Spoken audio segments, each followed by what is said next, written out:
As long as it's working. Yeah, I just gotta watch their Why? dropped frames. It's the amount that doesn't make it into. Seems to be stable. Yes! That's good.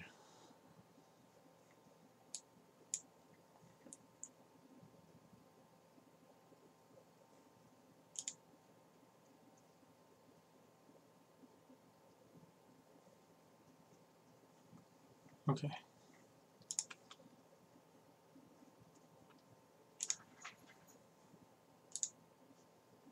Cool.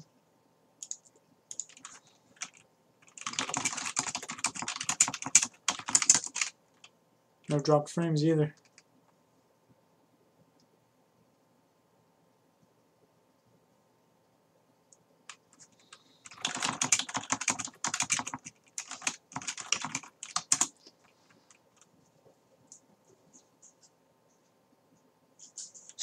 Okay.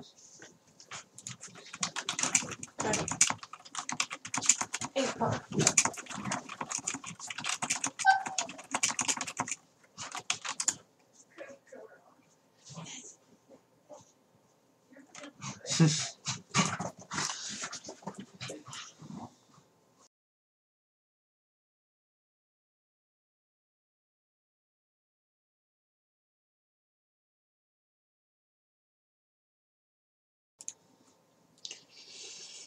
Okay.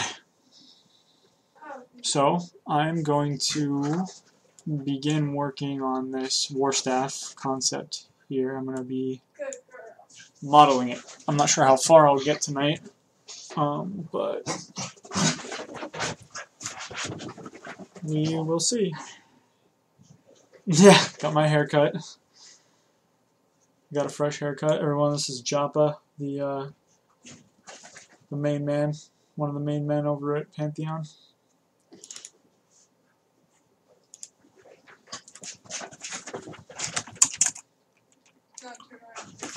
Whoa! Okay. So I'm going to try to keep an eye on. Monster. Okay. So we're in action now. Let me get my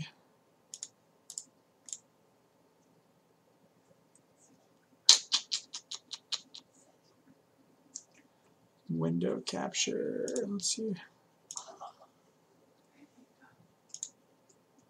There we are. What class? I would have to say that's probably going to be on a staff-by-staff basis. So let's clean this up a little bit. Now,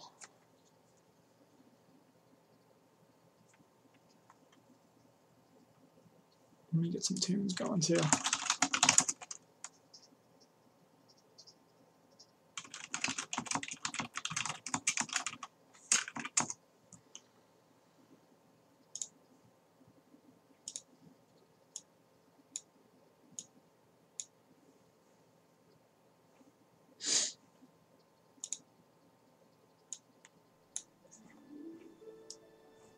There we go.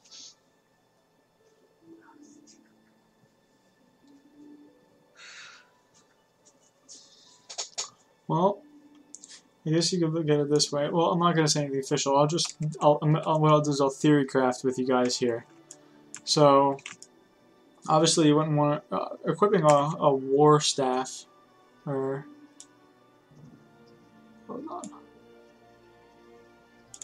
Right now we're looking at Blender, and hold on, I got my window capture all in front of my, there we go. Okay, so I'll theory craft with you guys here with this. Like I said, I can't say anything official, but staff with a high melee damage or damage output would probably be used for more of a melee class. It's going to be able to utilize that damage better. A caster, you're most likely not going to rely on a DPS weapon. You want a weapon with stats. Think about, or even think about an EverQuest. A lot of times casters would give up a weapon eventually at some point. You know, you have a Paul of Opala in one hand and a, what's the name of that book? The really good wisdom book that you could get at a pretty low level.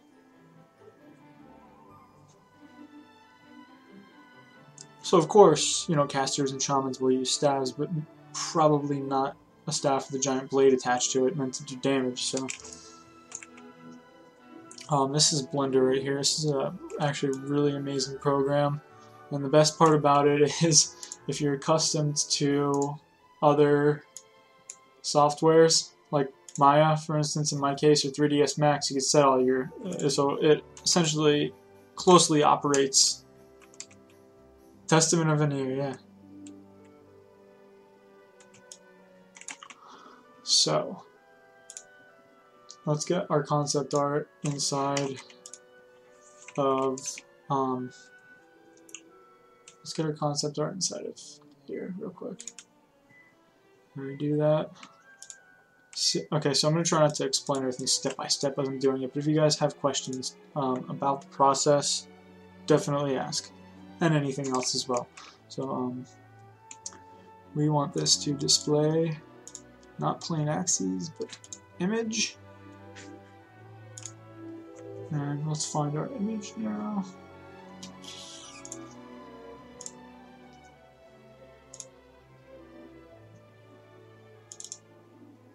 Which, that's not the one we want.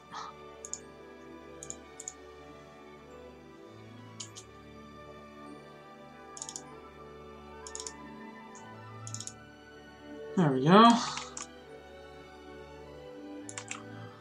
So,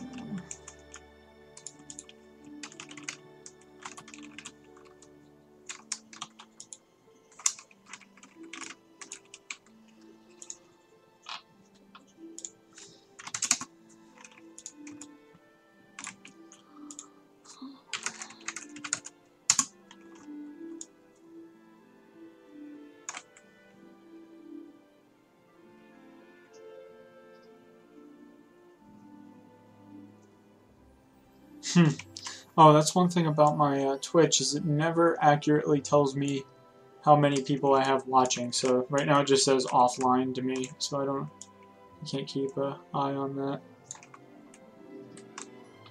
Which is probably good. Okay. So we're going to try to get this positioned. A good way to model it.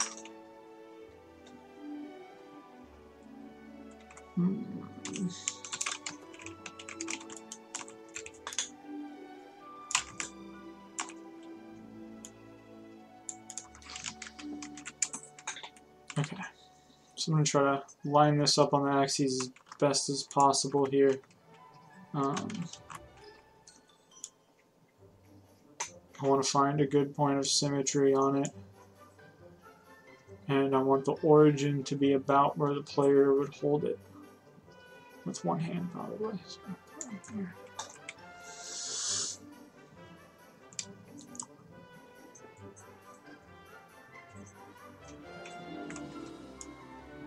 Okay, so that's a good point there. It just needs to get rotated a little bit better so the axis is more, which I'm thinking 120 is probably going to be a good spot, depending on my... It might be hard to get a perfect point of symmetry.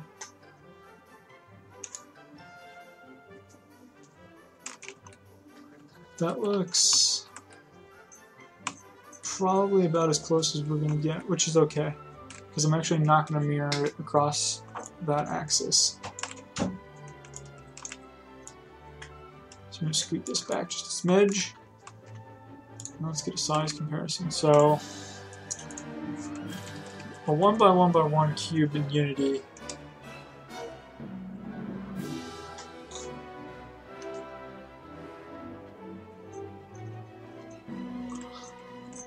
is, a 1x1 cube is about 3 feet, so it goes in meters. So it's okay when you're modeling something like this. It's actually pretty good to have it scaled up a little bit and to downscale it, just for, you know, texturing and all that stuff. So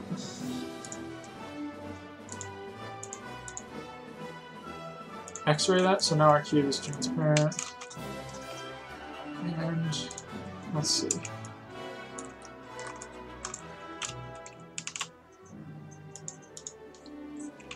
Oops.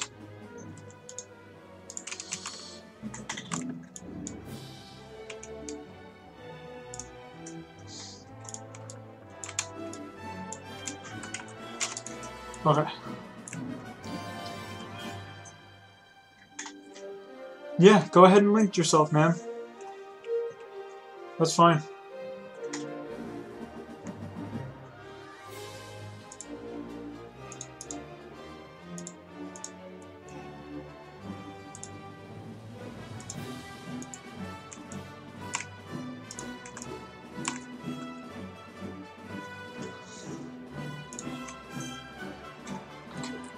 So let me make sure this. Okay, that's right. Put this on.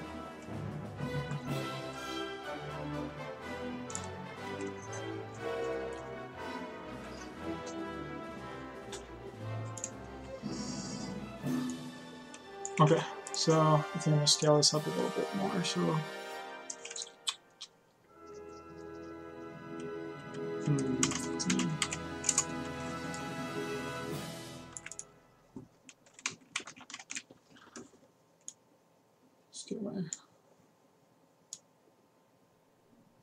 There we go. Okay. Now let me post this real quick. Make sure.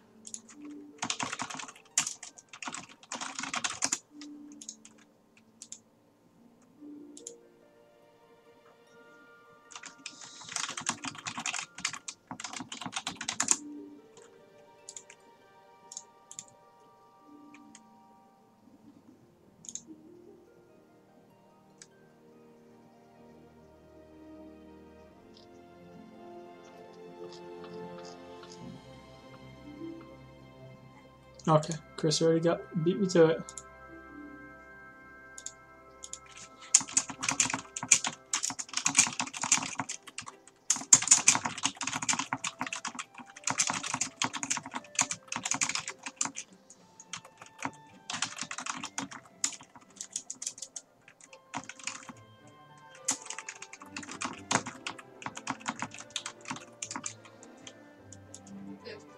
Yes? Do this.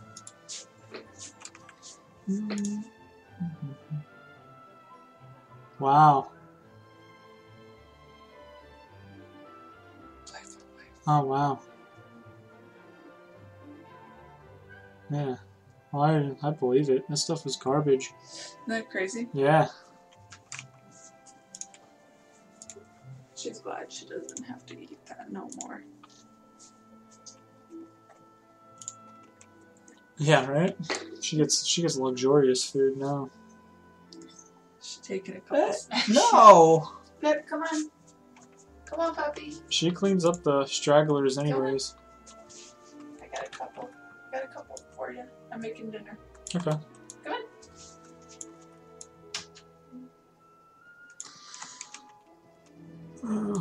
I'm going to add a subdivision surface modifier because I want to make this high poly later.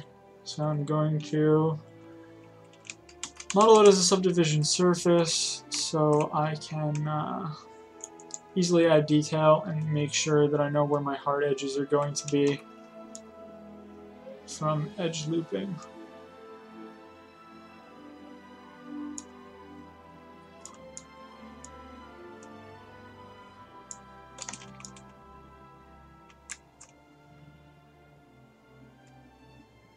Yeah, the Iron Golem fight. That was a good fight. I remember that. Okay. Subdivide. Edge loop it. You loop it. You edge loop it. You swoop it. And you pull. Okay.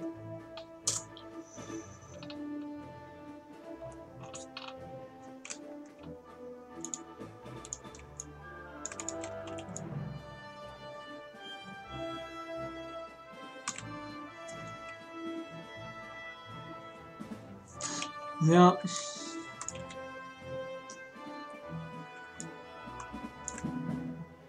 Okay.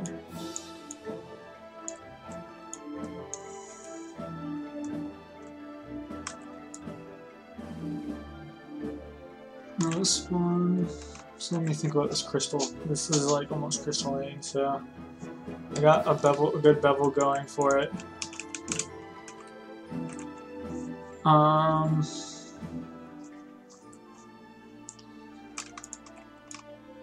So let me.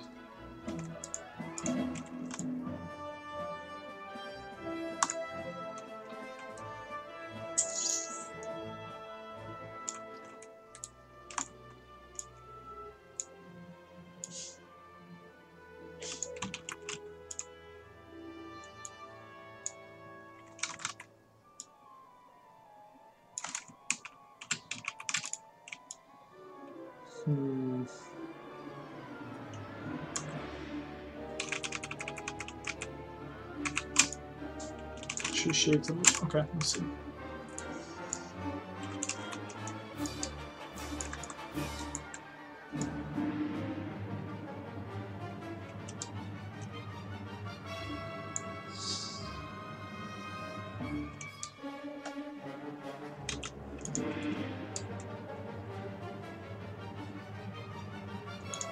That's what we want right there. Okay.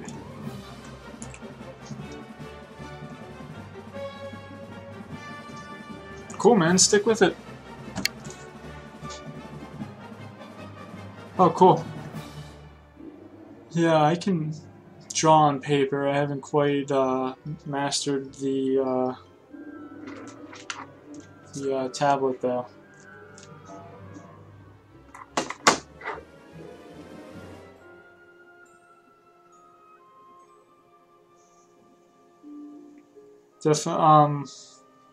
I think there's a website called Crimson Daggers, and I believe it's like a really good instructional website and forum community for 2D art concepting. It might be, and I also recommend this.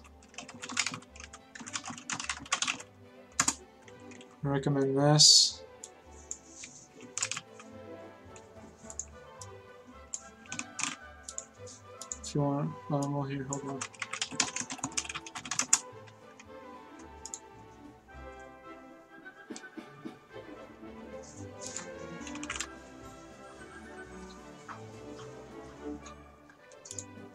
There we go, I found it.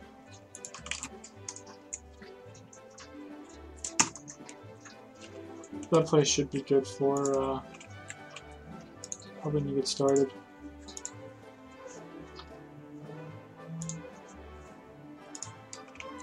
Okay.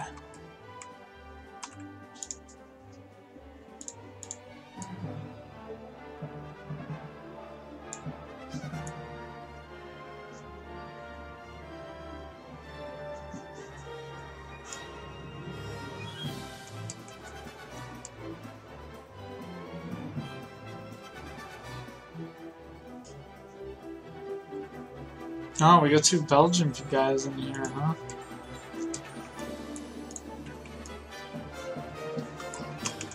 Okay, so the reason I had to redo that part right there is because I need to keep a very close eye on basically these points here are called vertices and edges, and they make these polygons, and that's, I'm sure you've heard polygons used in, or polys in games. At this phase of shaping it, I want to keep my polys, my quads, as uniform in size, or at least as square as possible.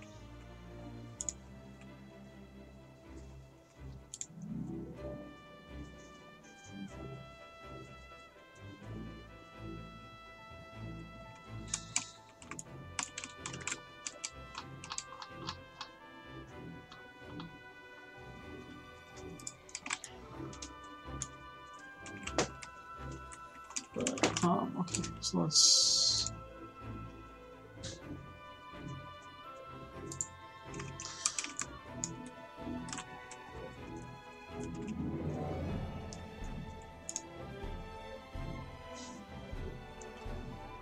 see if I can do some figuring out here. John, I can't open this.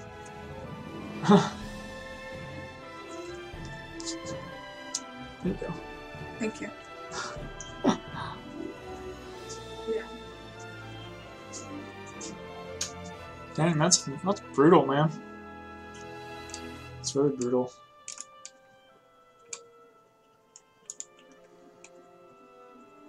I gotta do some calculations on my stuff here.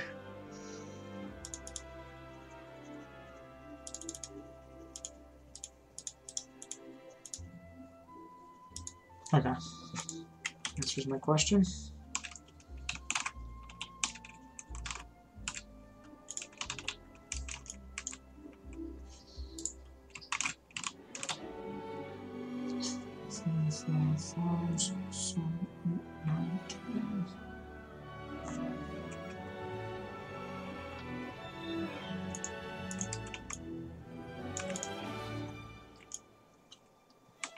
That's pretty nice. Okay. Now I'm going to need to define the shape a little bit better. So the way I'm going to do that so it's nice and smooth is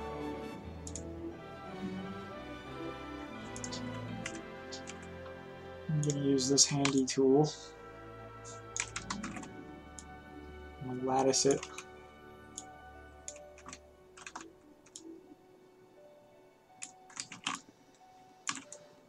So, make this 6.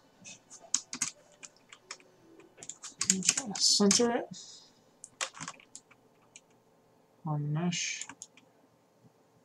Good enough.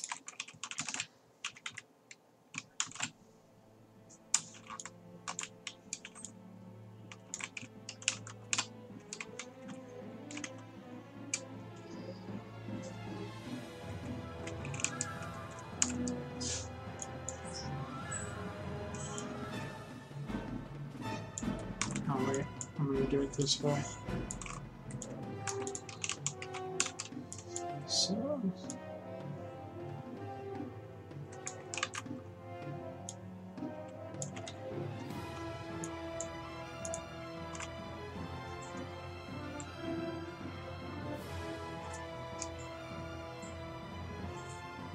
yeah, this is Blender. The only time I've made Blender crash is messing around and accidentally duplicating a high poly mesh too many times or something like that.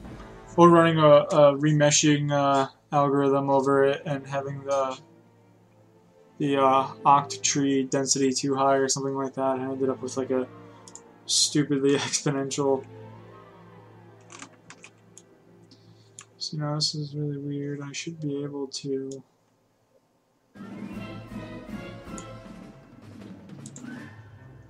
There we go.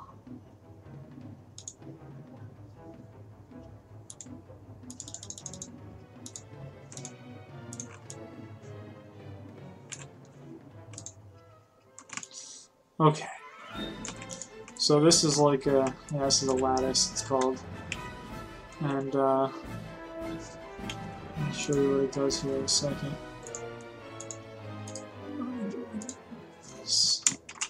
Handle. Low poly.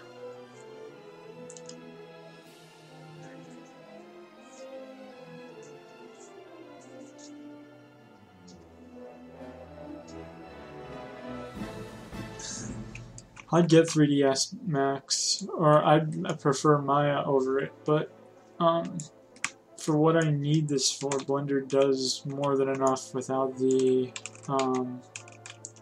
price tag, which is great. I don't need a lot of the features that come with 3ds and with Maya for what I'm doing, so there's no sense in paying an extra few $100s a month. What is it?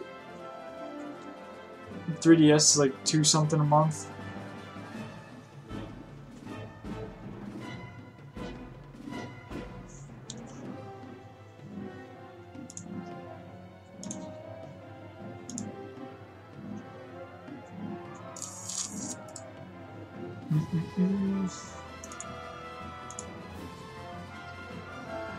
Okay. So now my lattice is controlling my mesh, or at least it should be. Oh yeah. Okay. So I want bend it in slightly in the middle.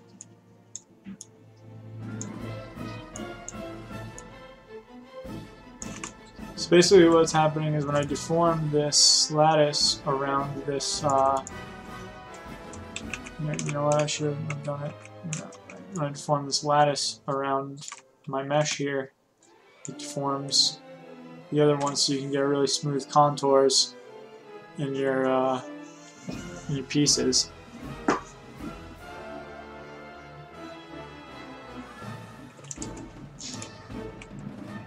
But I only selected the outside edges, so I want to do the, because I'm working, I want to indent that way as well. So, do it this way.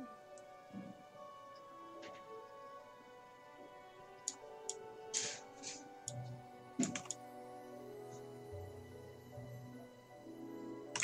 don't like that last one. There we go.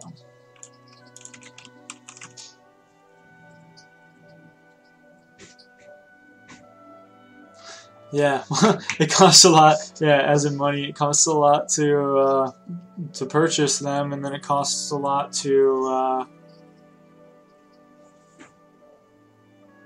on your CPU and graphics processor a lot of the time as well. So you can't just do it with a regular computer. Yeah, see, the student versions are great, but you can't use them commercially. They're amazing tools for learning on, that's for sure, though. But you can't use them for commercial products.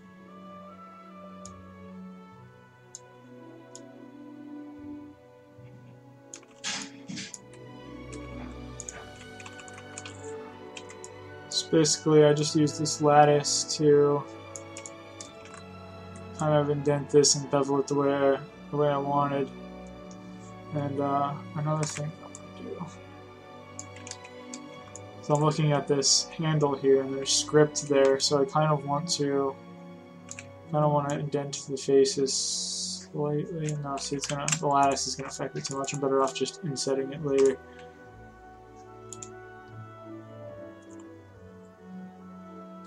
So now I'll just apply. Oh.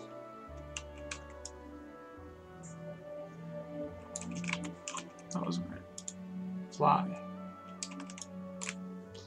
So now I can create my lattice, and my shape has been deformed appropriately. It's looking acceptable for the handle. Now,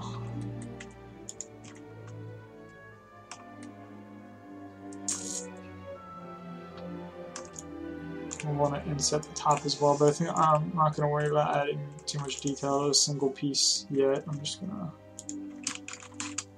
work on getting them individual pieces.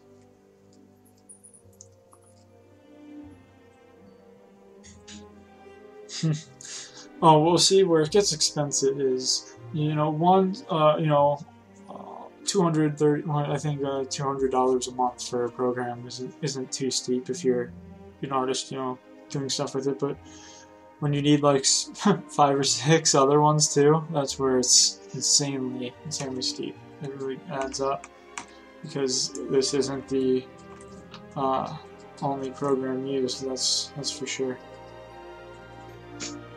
So let's see here.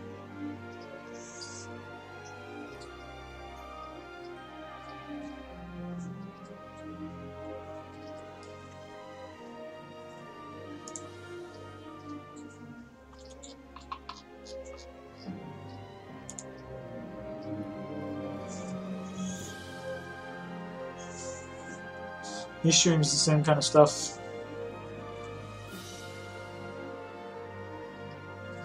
Okay. So let's... Oh, thank you so much. You're so sweet.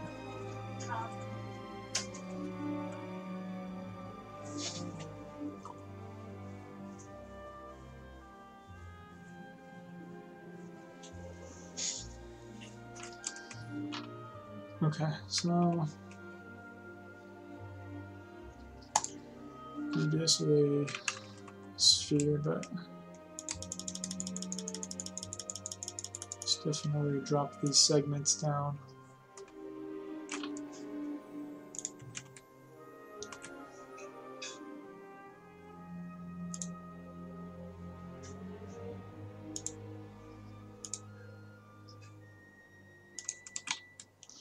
There's 10. That's a flat face. Yep, I'll do 10. No.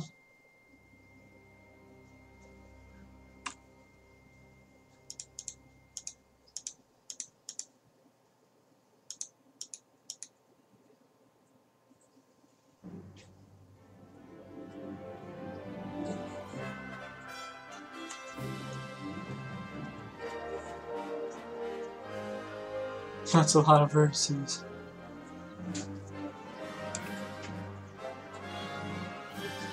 Trying to think about the number I want here before I commit.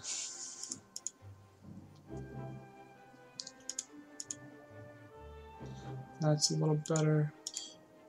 Let's get these a little more square. There we go. Looks stunning.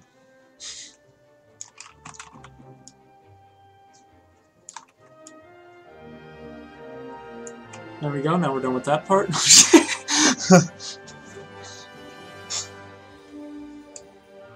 That looks good, and we're going to ship it.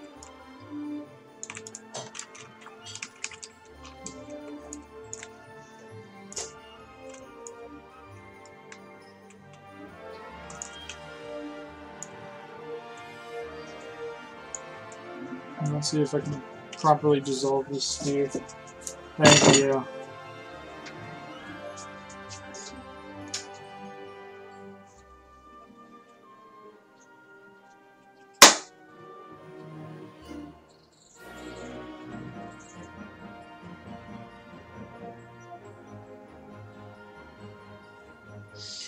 Surreal, if I had an advice for you, I would say that the gaming industry is very saturated with composers.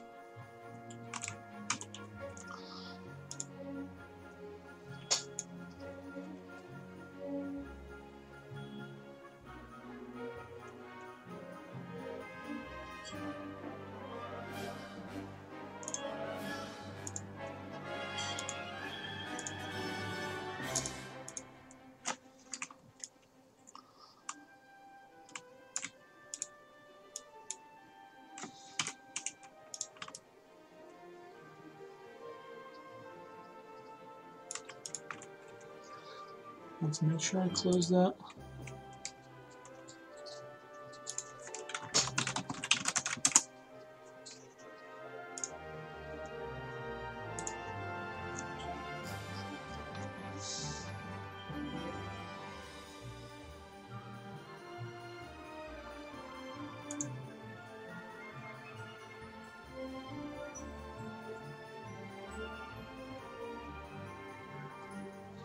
Yeah, programming for sure.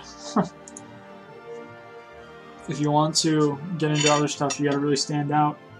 Have a really good profile.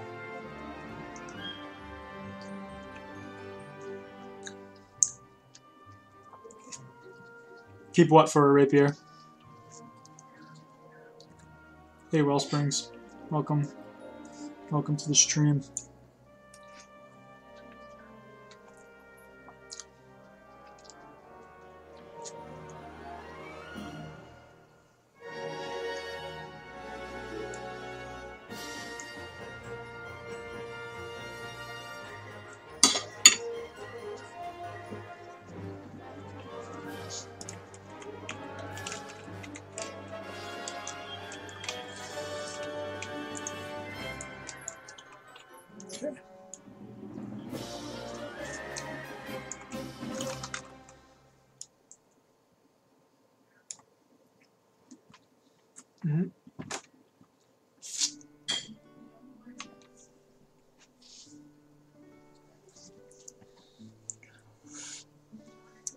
Sorry, my girlfriend so delightfully brought me some dinner to eat while I stream. And here's my kitty, who's trying to get said dinner from my plate, but she is horribly mistaken.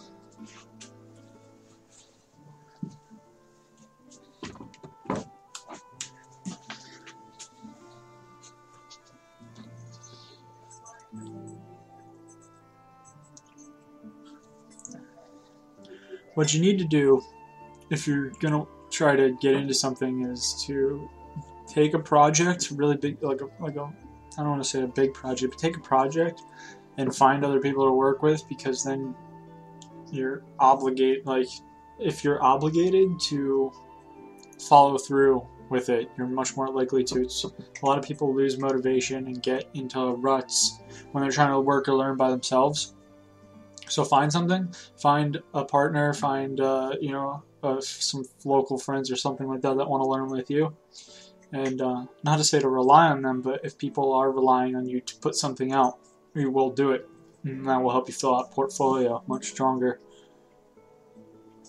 I see a lot of portfolios and it's like 3 or 4 images and it's like the same type of thing, which is good if you specialize, but if you want to get on something, the more hats you can wear, the better.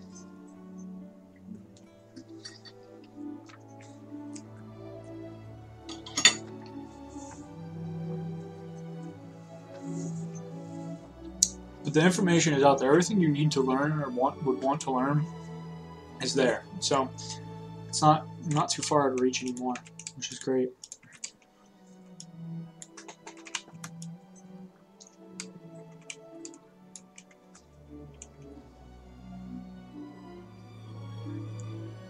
Yeah, it's gotta come from passion.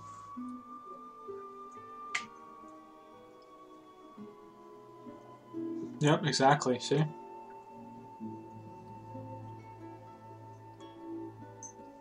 I guarantee streaming would help as well. This is my first, well, not my first time, but now I'm gonna be doing this regularly on here. And I think that it's a good motivating force too, and then with just Twitch streaming in general, the more consistent you are in your streaming schedule, the more viewers you get, and then you get to know people. I've made some really great friends over Twitch streams.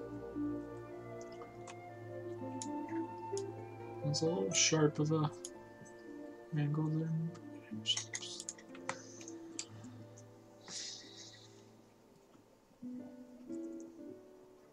Yeah, you will. It's out there. You could learn how to make, photorealistic stuff if you wanted to. It's all out there. And the beautiful thing about it, and this wasn't the case a few years ago, but the tools, like Autodesk tools, you can download Autodesk for free if you're a student and learn with it. And then, you could even build a portfolio and switch to the license, when you're ready.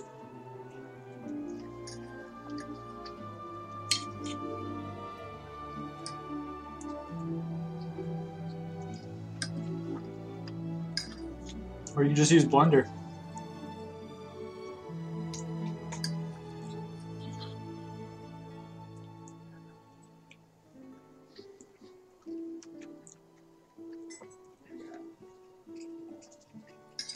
Not a very motivated person?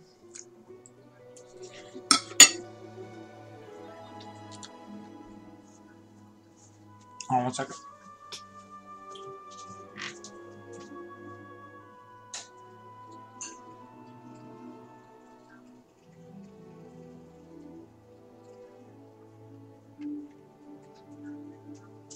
Hey, kitty! No, kitty!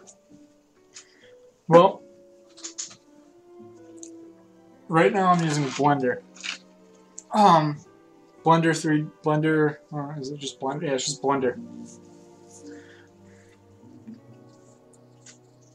Well, what you gotta do, once you find the thing that you want to do with your life, you of course have to do it, but let the other things that are necessities look at them as just things you have to do before you can do what you love, I guess. I don't know how to explain it.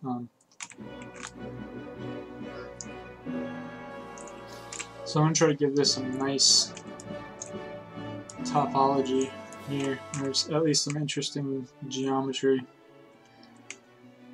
But first, like if you look at, okay, I'll word it this way. If you look at other things that you have to do in just like your day-to-day life as like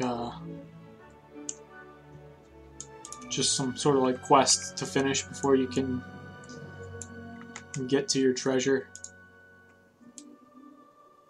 it makes doing it much more pleasant.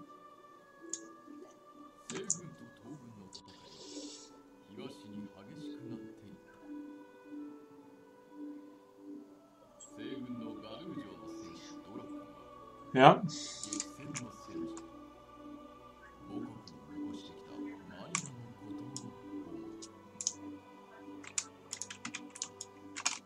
I don't know why I'm doing that by vertice. It's just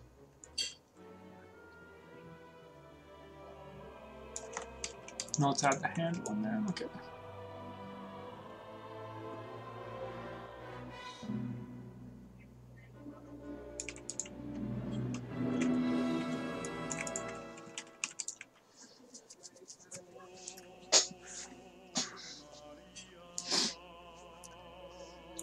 Get distracted by StarCraft. Yeah, I mean, once you get once you get to a certain point, your learning curve can get extremely exponential. A lot of the times, it's slow for like the first few years for a lot of people for whatever reason, but then they'll hit a point where it's just like boom, and they just go every day they leap in progress. It's a really interesting thing to see and a really interesting thing to have happen to you as well. But if you work hard enough, you get there. Everything that you do adds this exponential growth to your. Ooh. Okay.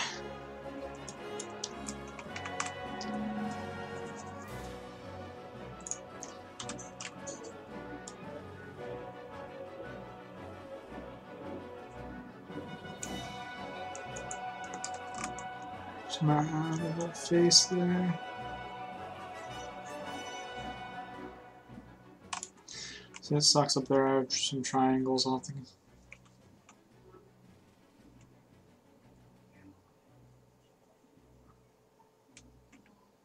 Yeah.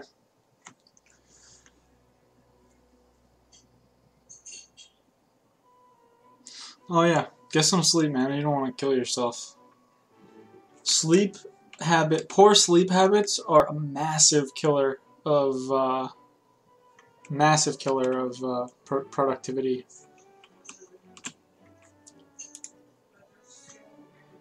So get your 8 hours. Yeah. It took me. I played guitar as a teenager and up till now, and it took me a long time to get that exponential growth, not only in playing but in writing too.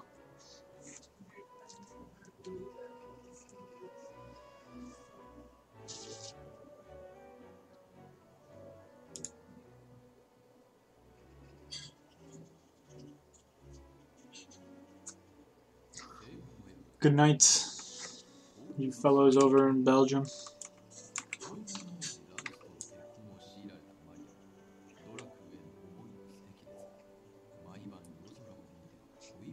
So I'm not getting a hard edge there, so this is a good time to add an edge loop. Tighten that up. Let's take it to the max and just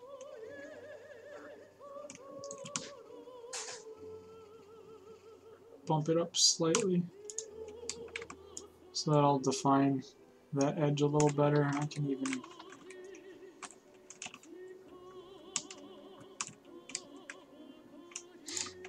See, my cage now is... Yeah, my cage is kind of in the way.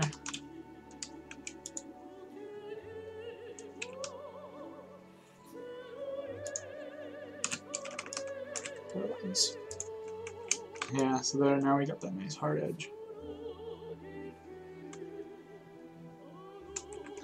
Let me skip past this.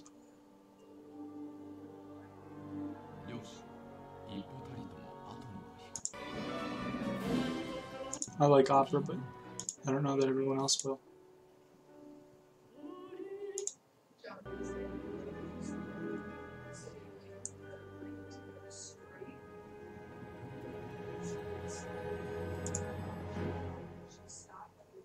Later, guys.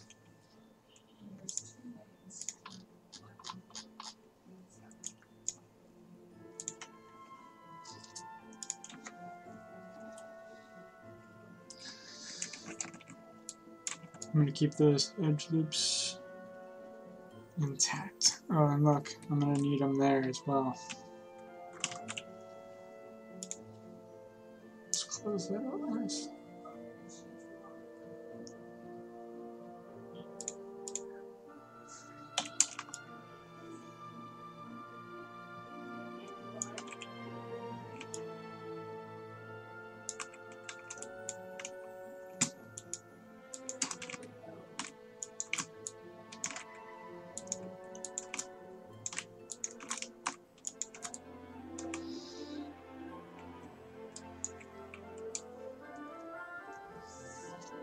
Alright, you know what? I'm going to remove the sub D modifier.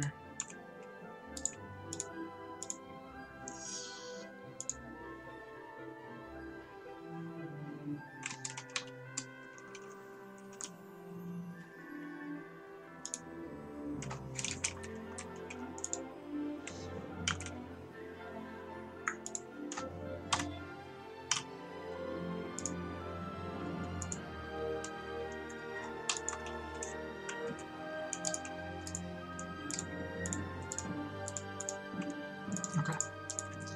I'm not going to do this one with sub D activated right off the bat.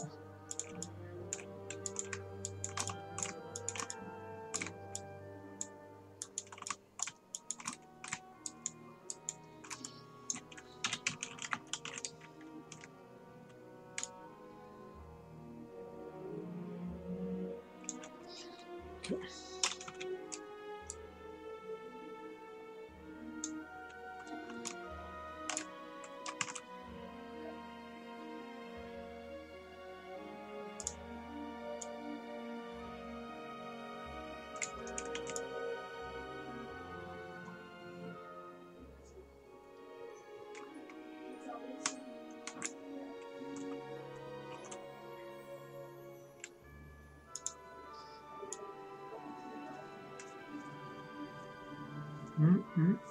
Which direction are you going, Blender?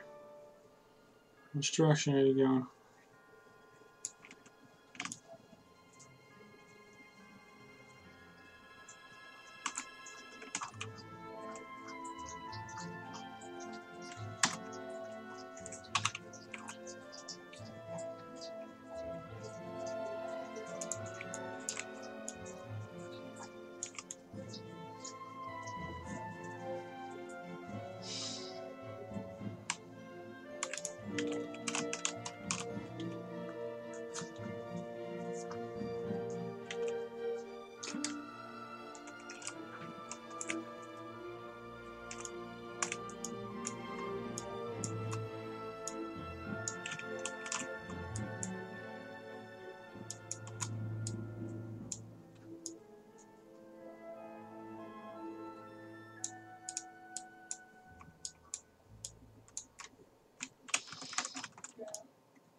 Do I know how to make Farm Simulator? No, I don't. I don't know how to make a mod for Farm Simulator.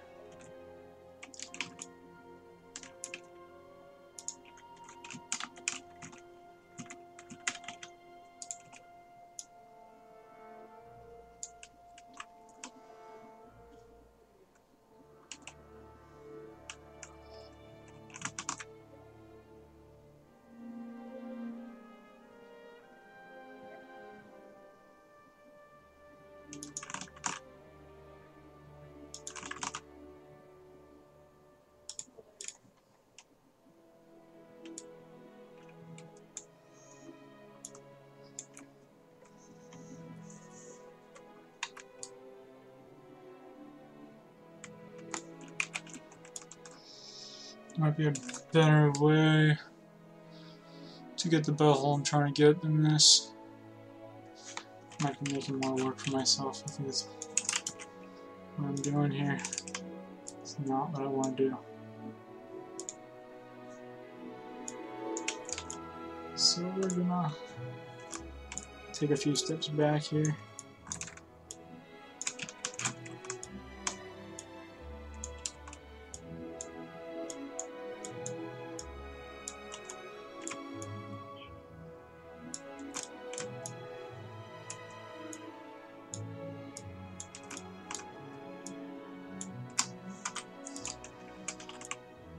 Take a few steps back and we'll look at it. I could do a half torus and yes. So here, let me just rewind here.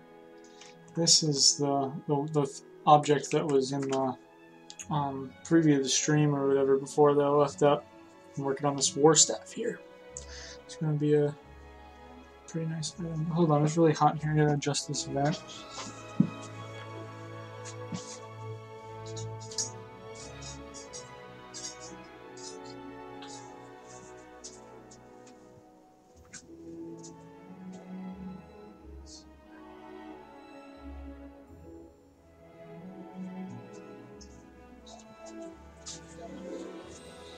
Alright.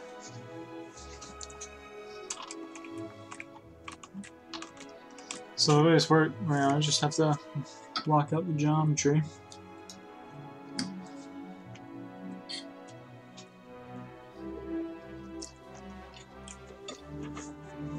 In Boston, lucky man, it's extremely hot here already, and it's muggy.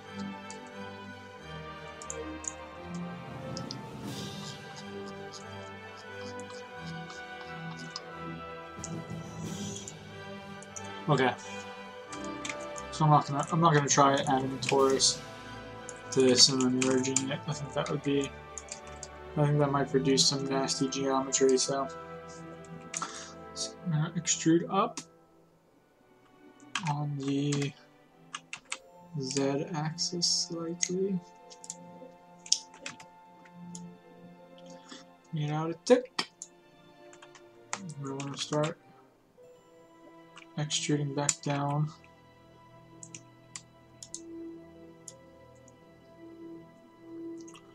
So we're getting that nice. I think that'll produce a nice, nice shape here.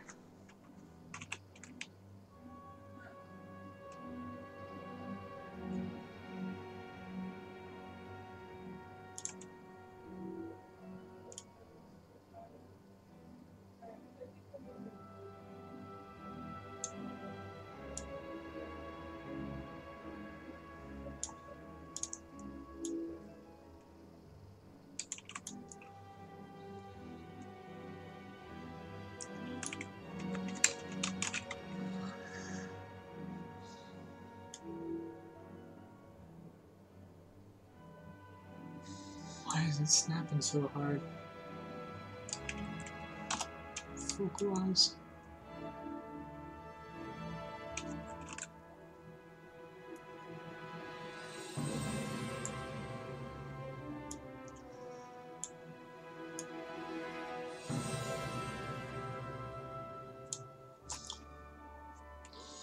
Cold in here. I think it's cold just about everywhere else in the world besides where I am. I live in the almost real world equivalent of the Kaga Sands.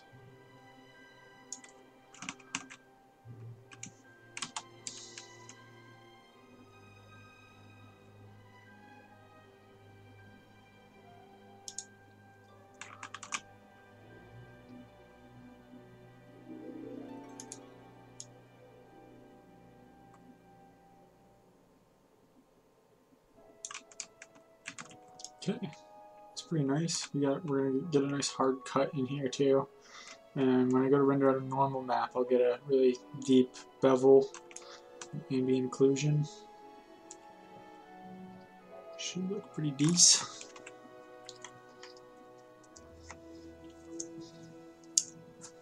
If you guys would like to hear some different music too, like put up different music.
We're going to bed. Oh, let me see that. Oh, she sees my food. You got Do I? the other side. Good thing my camera's low resolution. Show Pip off. This is Pip. Pip. She's going to bed. Oh my gosh, she's upside down. She doesn't care. Good night. Good night, I love you. Good.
So when I subdivided this originally, I did it with the intention of capturing these sort of decorations in it.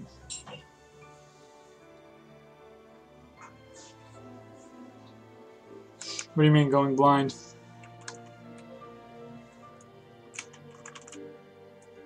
This is really weird. My snapping is off. I gotta look into why it's snapping's on for the wrong thing and off for the. See, so like I said when I started, this concept art is not completely symmetrical. So I could either, I mean I have a few options, and I could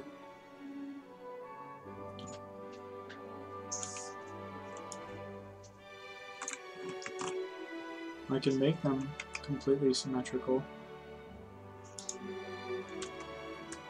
like I'm doing. I could make it, you know, how it's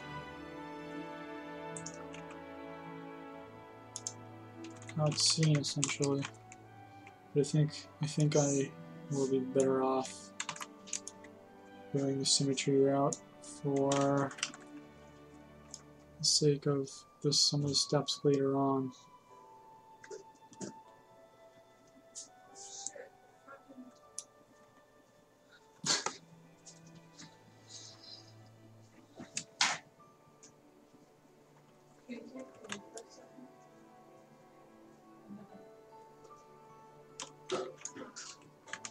What's up, hon? Yeah.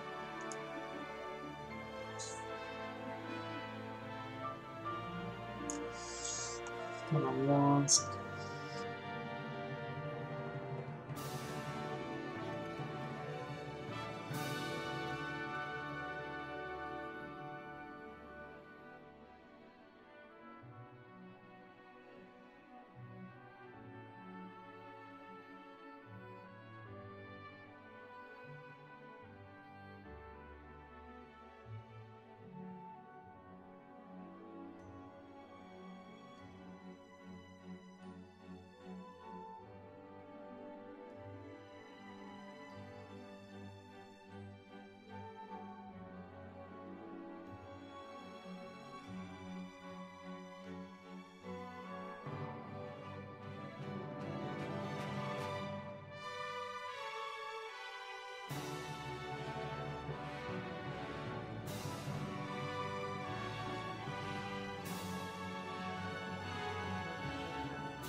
Sorry, I turned off my mic for a second and forgot to turn it back on. Is it lagging? Oh, I got. Yeah, it seems like I'm getting some lag spikes.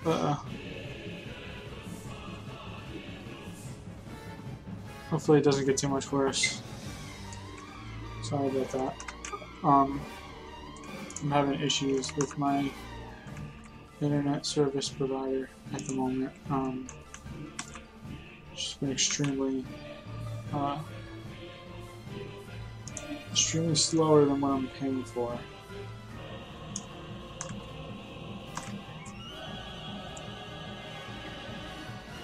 Yeah, it might come and go. I don't have many dropped frames, but hopefully it's bearable.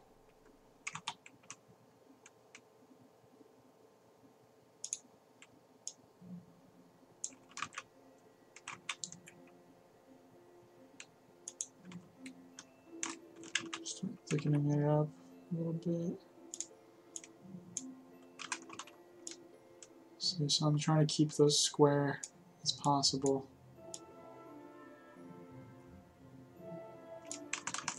Now for this, for a weapon model, I might not bring it into my sculpting program, and might just edit the normal maps in Quixel.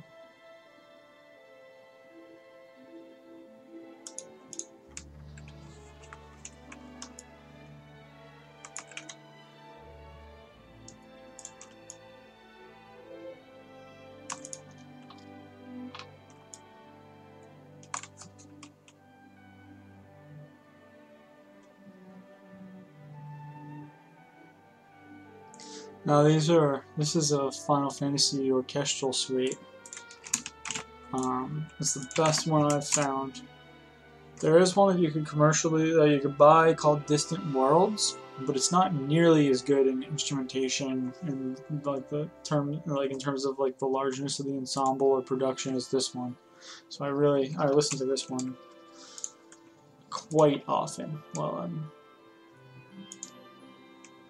I'm developing.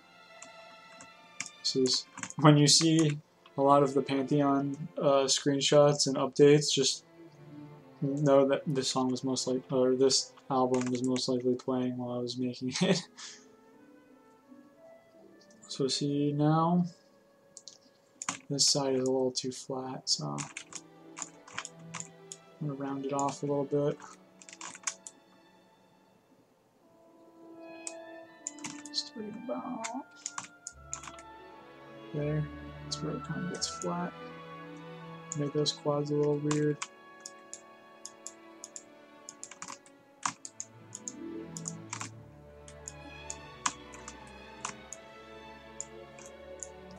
So just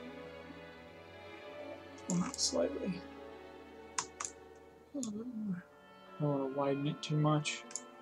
Overall, just make sure it still lines up okay. Yeah.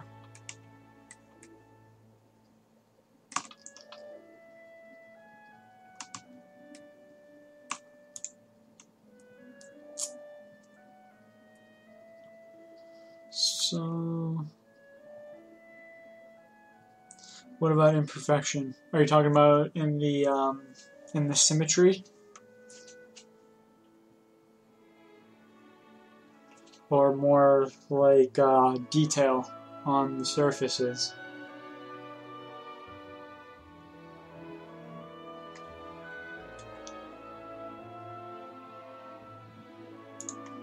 Those are two different things, and I'll answer when I find out which one you're talking about here.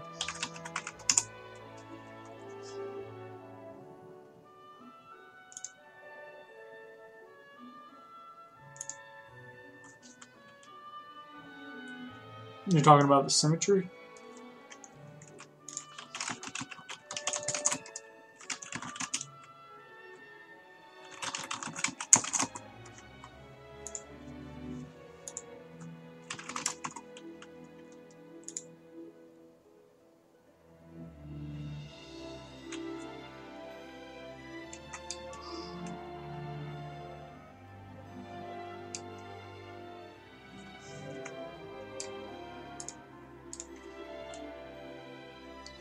Okay.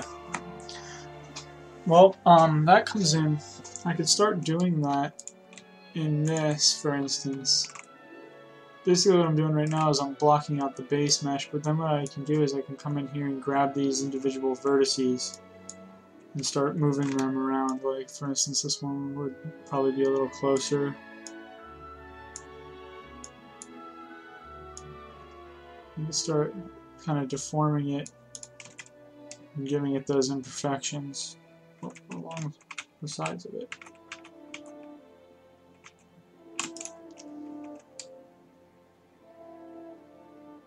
Okay, you're fine. But in terms of adding detail, you do that a little differently, and I'll show you real quick just because you asked. I want to try to make this interesting for you guys, especially if you ask a question.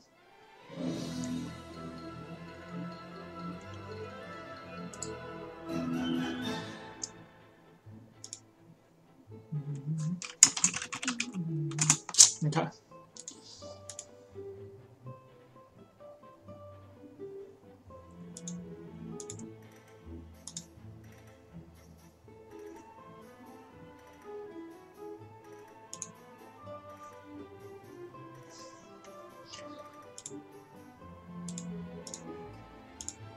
So here is another program, and this is called the Sculpting package.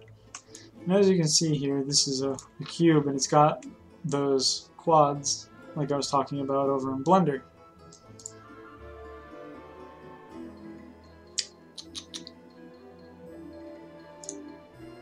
So what you do basically in this is you increase those by dividing them, and you then go in and start adding detail that way.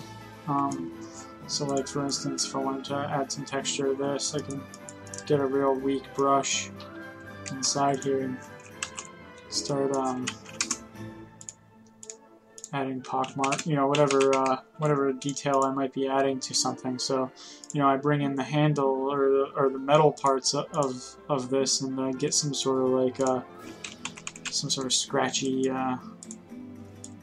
material here. Let me lower my build up here so you can get marks in it, add noise, and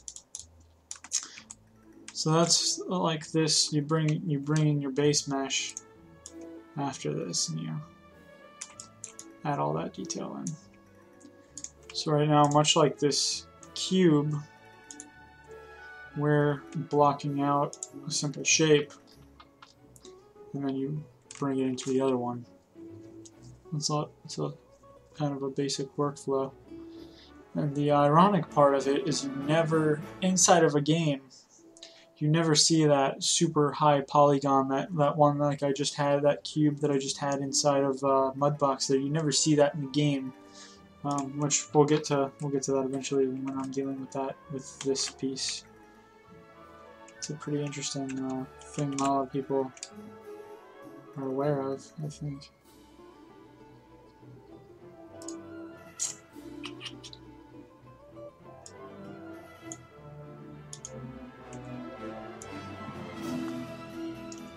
So I'm gonna see if I can use this. Might just be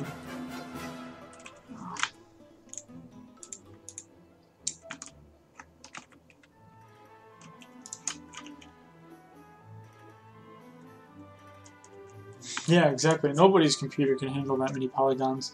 If every asset in the game was nearly as high as the high poly, I mean, our computers are not going to be able to do that for another 50 years or so. I mean, I might be able to get this thing depending. It depends on what it's like when I go to bake down the high poly. But I'm gonna have a few thousand in this, whereas my high poly sculpt will have a few, maybe 1.5 million polys, just for detail's sake.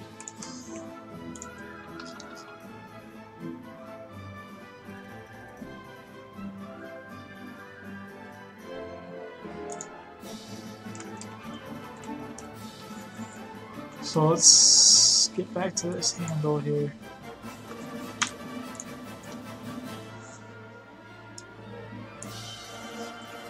So we're going to try to transition into this next piece. I have to bring these all in slightly.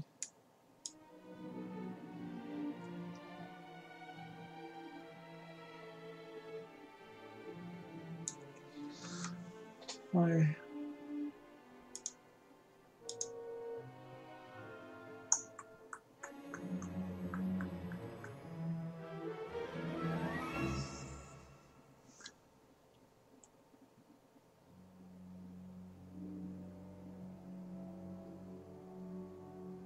yeah.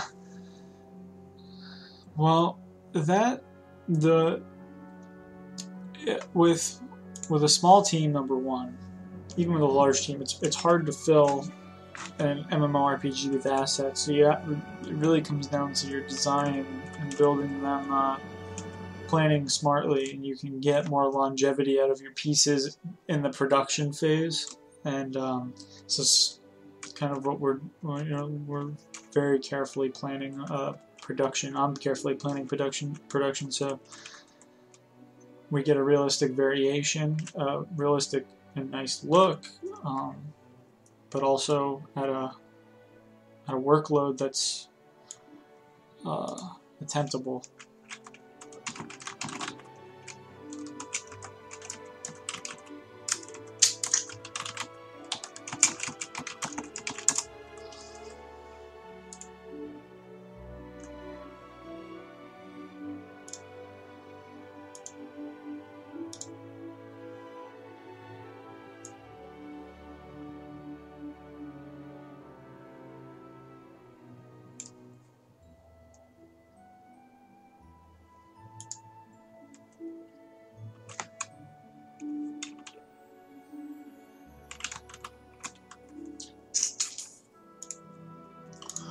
Where's my snap menu?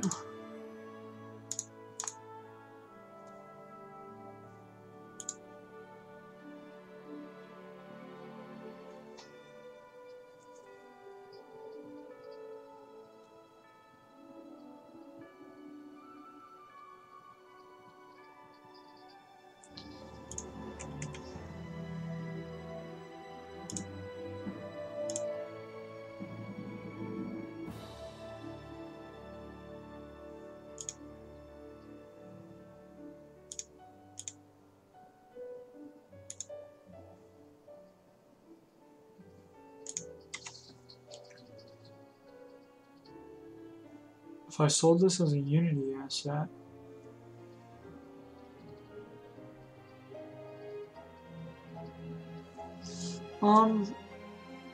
yeah, that's a concern, Wellspring.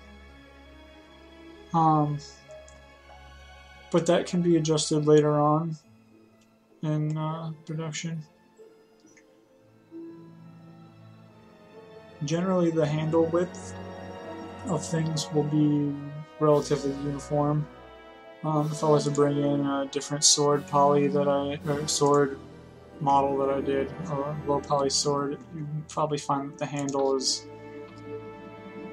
roughly the width of that based off its size. If you think about this as being a sword, and think about this where the guard would be, and then the handle, that's pretty proportional in size.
There we go. Copper will probably phase out in the 20s. Yeah, I like that prediction. That was probably an exaggeration on my part, the 50 years. Sometimes I throw around numbers arbitrarily like that, but it's always hard to make technological predictions because the marketplace is big. But the way the trend is that it's exponentially growing, so I'm sure rendering capabilities will catch up. Now, if I sold this as a Unity asset, I'm not sure. I never thought about that. How much it would cost. Can't overcharge. Maybe, I don't know, probably a few bucks. But this will be physically, like, I'm going to texture this to be physically based, for physically based rendering and all of that stuff, so that's a little, it's different than texturing traditionally and all of that good stuff. The process is a bit different. You need a little bit more, maps and things like that for the rendering system to utilize.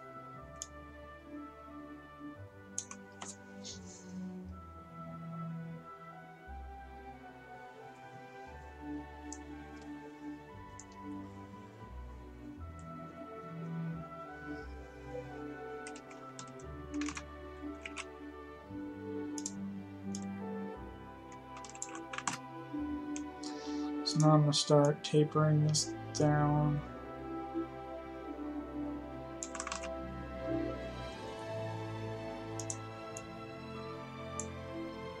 So I'm going to come in a little bit more.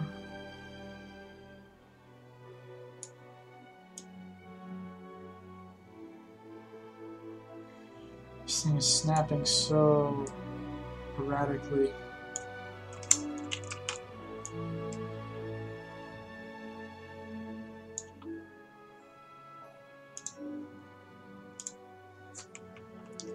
All that work.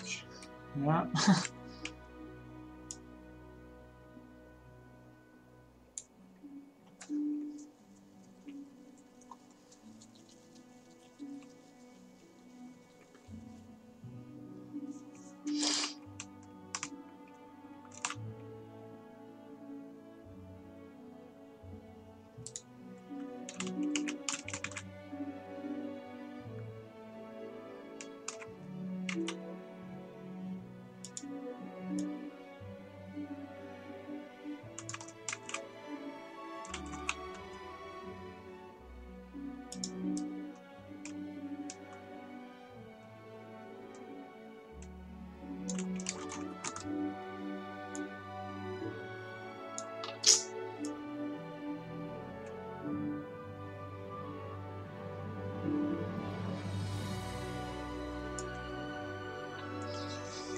Sorry, hold on.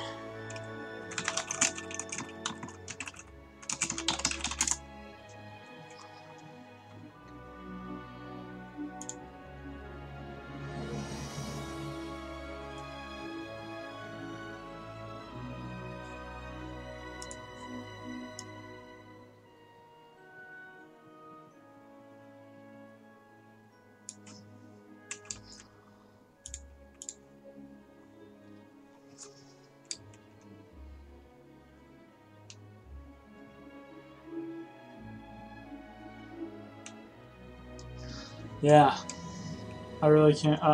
VR development is almost like I really want to develop for VR.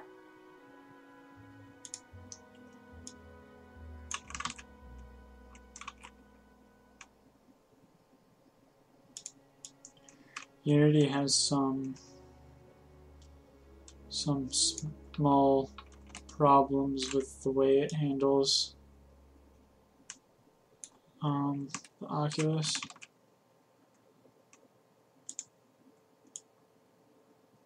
Hopefully within the next few years, especially once Oculus has its actual commercial release, it'll get taken care of.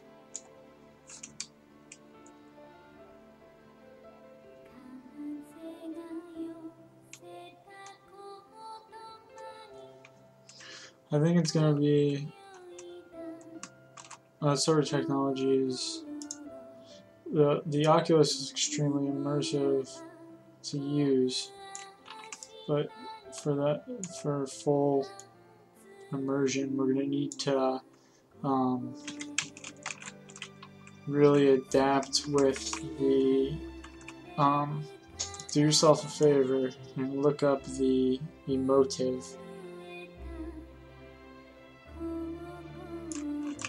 That sort of technology coupled with the Oculus is really going to be killer. It's essentially a controller. Hey.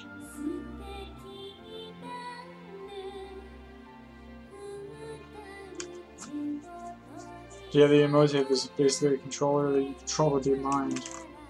It's like a EEG machine.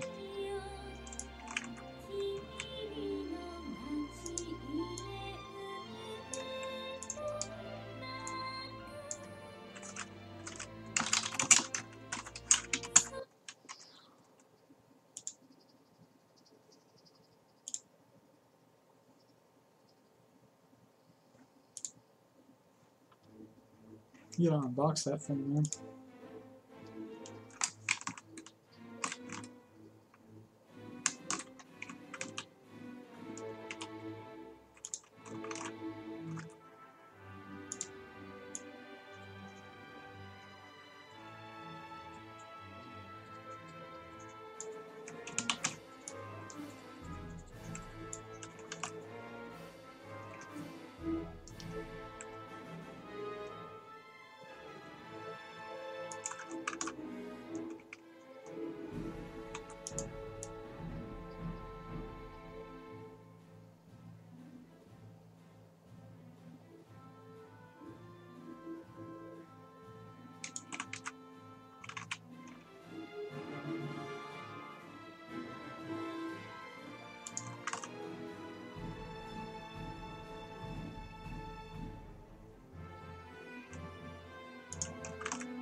That last song she was singing flat.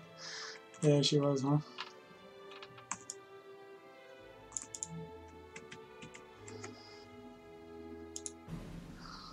Smooth shading.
So I gotta end on here.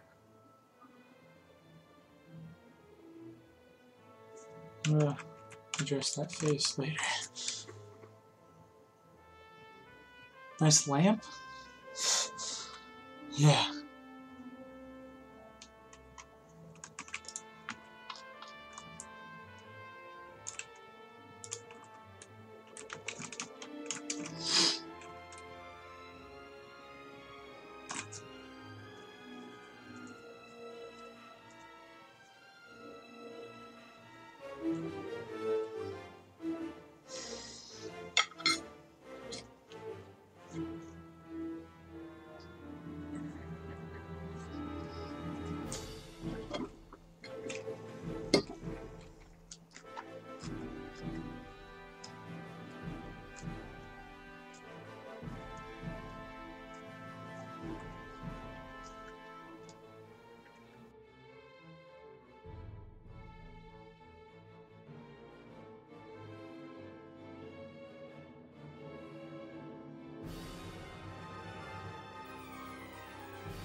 see if anyone.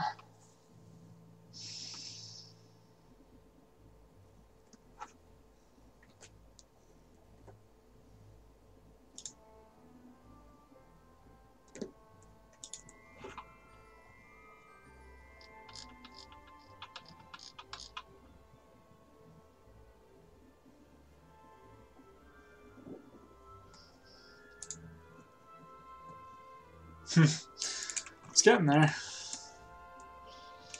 This probably look better. Yeah, look at that now.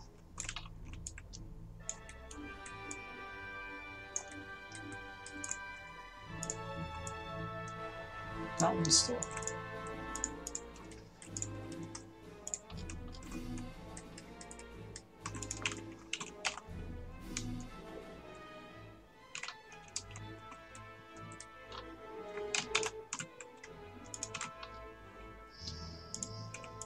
Okay, let's start on the upper part now.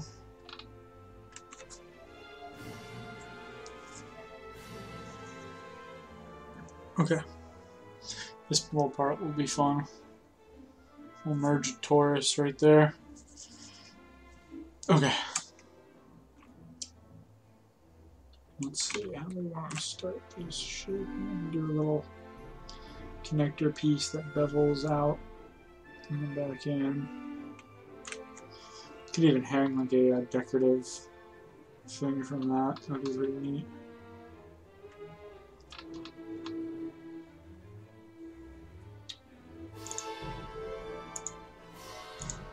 So I have to go up.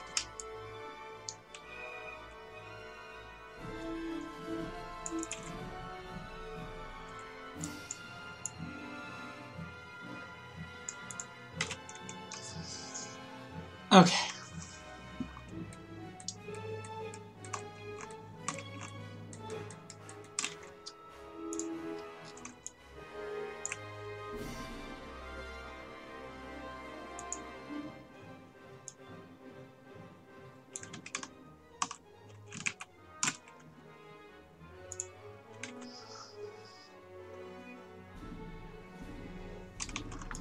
Okay, good. So it saved my last settings.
Sweet.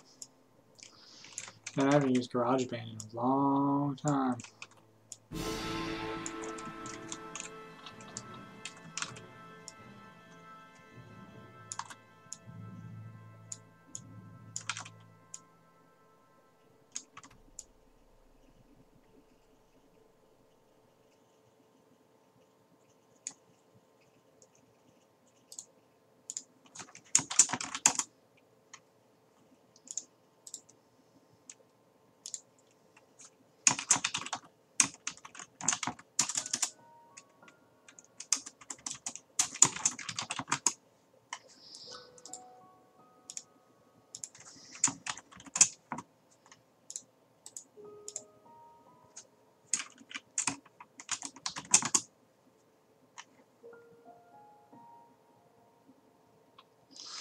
Would creating a new weapon be easier? No, it would not.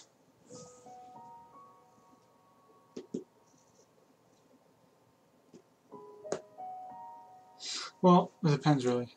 Let me answer that a little better. When dealing with 3D art, you always... Yes, I was in a band. When dealing with a 3D model, and just like anything, like creating landscapes or trees or rocks or anything, creating anything 3D, you want to use photo reference, concept and photo reference. When you don't, and you develop out of your own head, which is good. I mean, you still use that.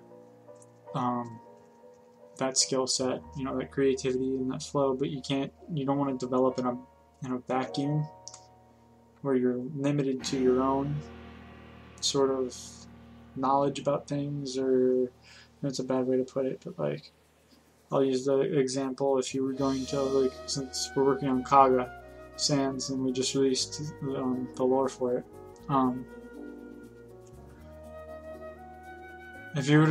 if I was to just go in and be like, oh, well, this is what I think a desert looks like. It's got sand and some rocks and all this stuff.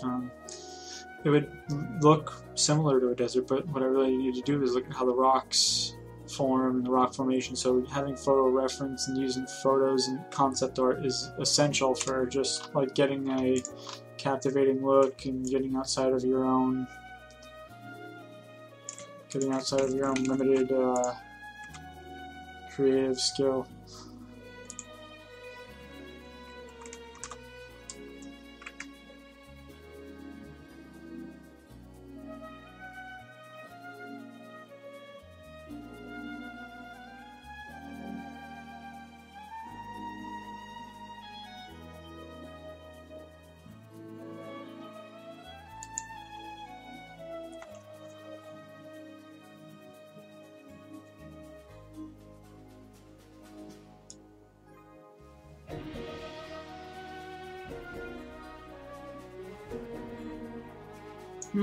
Not necessarily.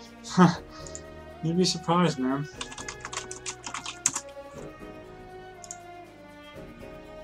Let's do a little study here.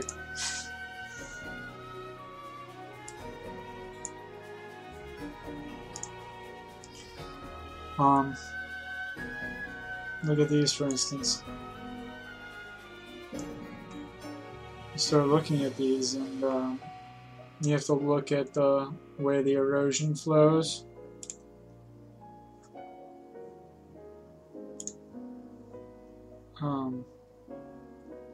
Desert rocks were hard, I found, as I started looking at them more, because you have a really strong vertical erosion to a certain point, and then you have banding.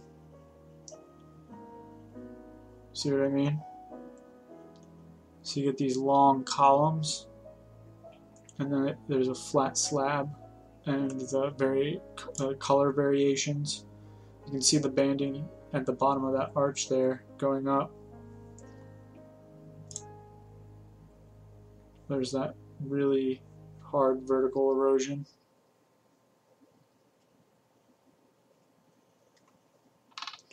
Then let's go to like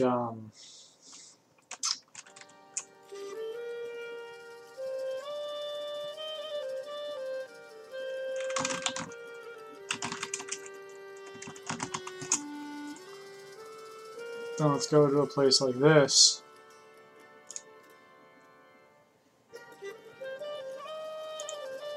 Or,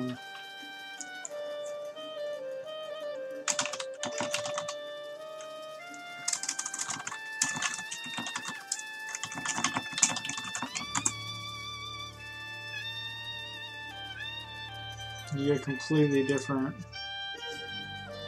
styles based off the material and the erosion.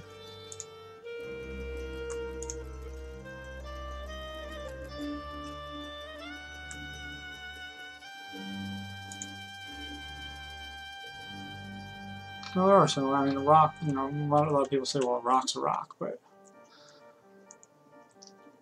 if that was the mentality for game developers, every game would look the same. See, so what's going on with this image now is this was drawn. The way this is drawn is not a flat perspective like how I'm modeling. And if I was to model it, I'd have to model it with a slight, like the blade is from what I can see about this. See, it's weird because this is curved up, so that tells me that it's slanting slightly away from me.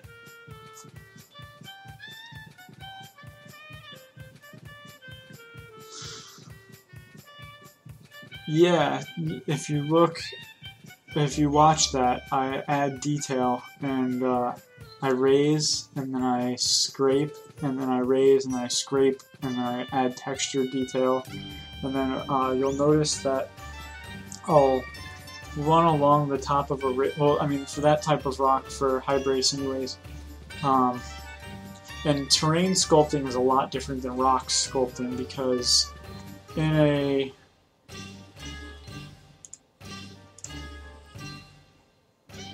a terrain, you can't have anything more than like 89 degrees, or you can't have anything more than 90 degrees hanging over the edge. So everything has to be slanted like this. You can't have in a height map. So terrain, everything has to stay progressive like that. You can have some pretty steep ones, but it can never actually go above that angle. So it's a little different for doing the terrain sculpting and then actually doing the rock, like a rock model that gets stuck on the face of a.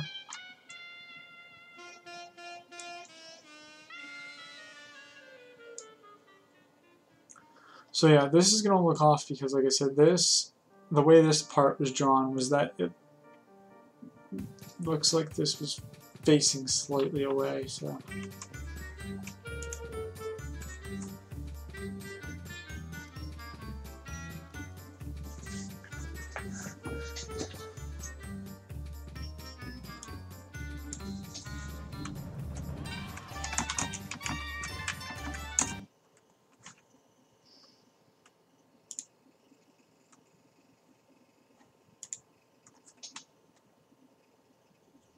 No, you're not derailing at all.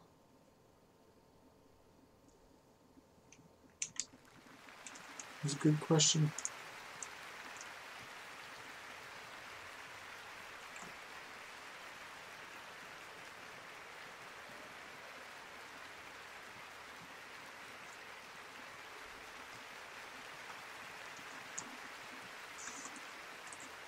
Okay.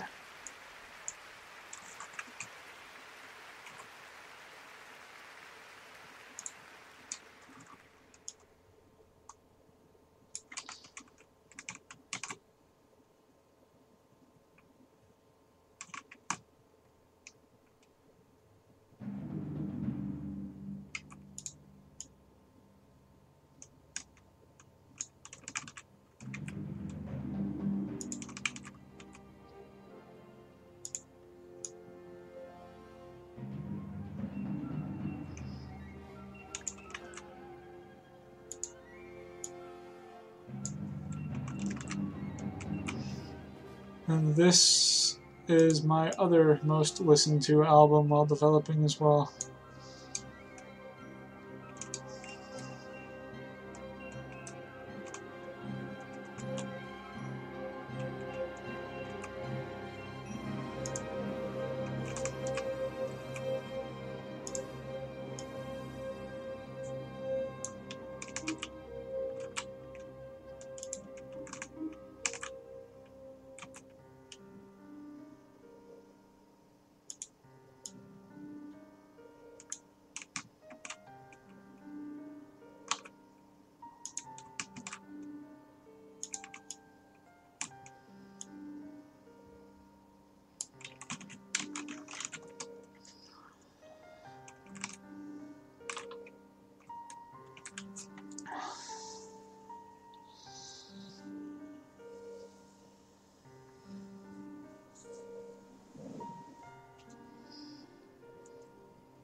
idea for this part.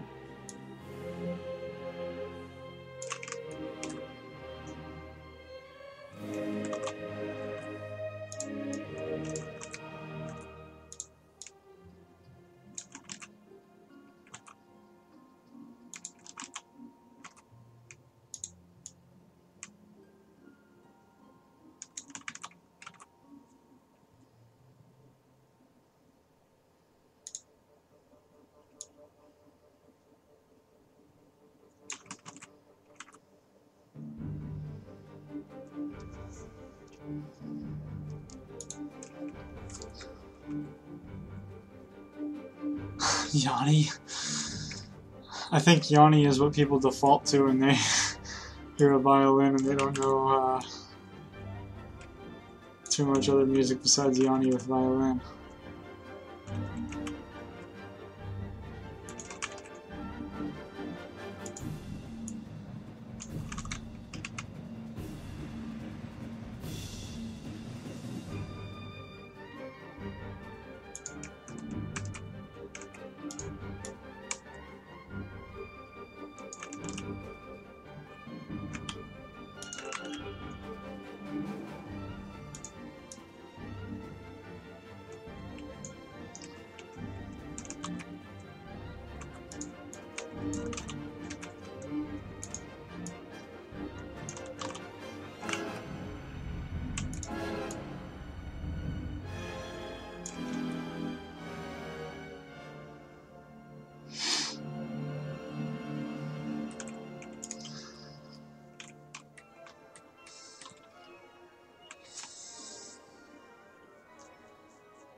This is actually this right here. If you guys like Studio Ghibli movies, like My Neighbor Totoro or Spirited Away or anything like that, this is the composer for that. This is like a tribute concert to him.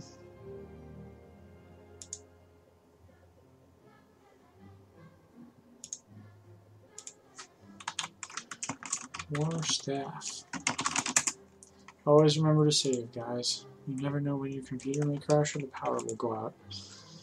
And it usually waits for the most opportune time.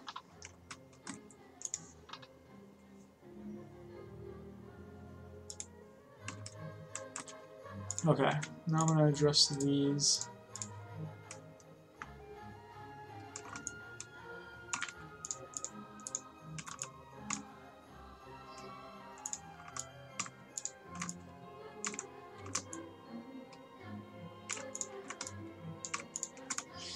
Okay, so we're going to, this is the, this is like a, what is it, 25 years concert. The whole thing is amazing. So we're going to go to mesh, Control F, inset faces. This is what I was afraid of.